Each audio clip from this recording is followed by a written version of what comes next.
Visto che oggi è San Valentino, mi sono permesso di comprarti delle rose belle come i tuoi occhi, rosse come le tue labbra e profumate come la tua pelle.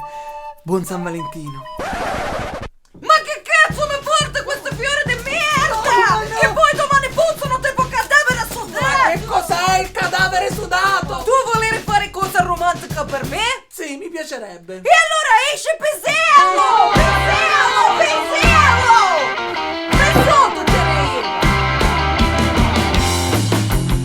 Ciao a tutti carissimi amici e benvenuti ad una nuova puntata di Cuore Cinico speciale San Valentino. Con noi Eva Tana! Tania e Eva, ciao a tutti carissimi cioccolatini imbevuti, buon San Valentino! E allora Eva, dacci subito il primo consiglio per San Valentino. Oggi vi dovete comprare tutti questo tubo! Ah, il famosissimo tubo con dentro i cioccolatini e bigliettini romantici. No, a me non interessano cioccolatini e bigliettini. E allora perché se lo devono comprare? Perché oggi questo tubo diventa vostro vibratore!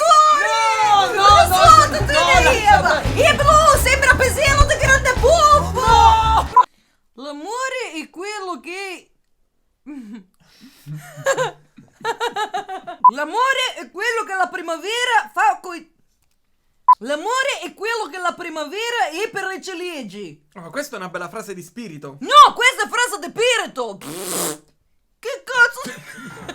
Secondo consiglio su San Valentino. Mie care primule ultime, stasera guardatevi serie con vostro fidanzato. Oh, guardatevi una bellissima serie su Netflix. Non su Netflix, su YouPorn. No, ma guarda che su YouPorn non ce ne sono serie. Su YouPorn esserci mia serie preferita, ignorante. Che sarebbe? La casa di Carlo. Ma chi è Carlo? Carlo essere uno che è meglio che non parlo. No, Risoltatene beh, Eva.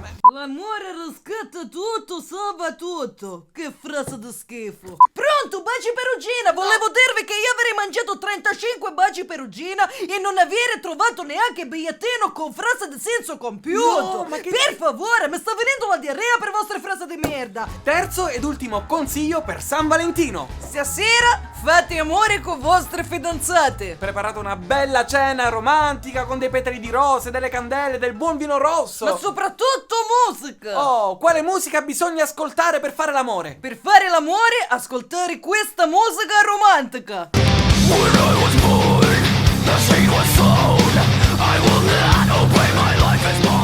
Volevo concludere con una citazione. Concludiamo. Per San Valentino non dare amore solo al tuo fidanzatino. Ecco, dai amore anche alle persone che ti stanno più vicino. No! Dai amore pure ad Agostino! Ma chi è Agostino? Agostino! Ma chi è questo? Sei Ma chi è questo? Ma che No, sei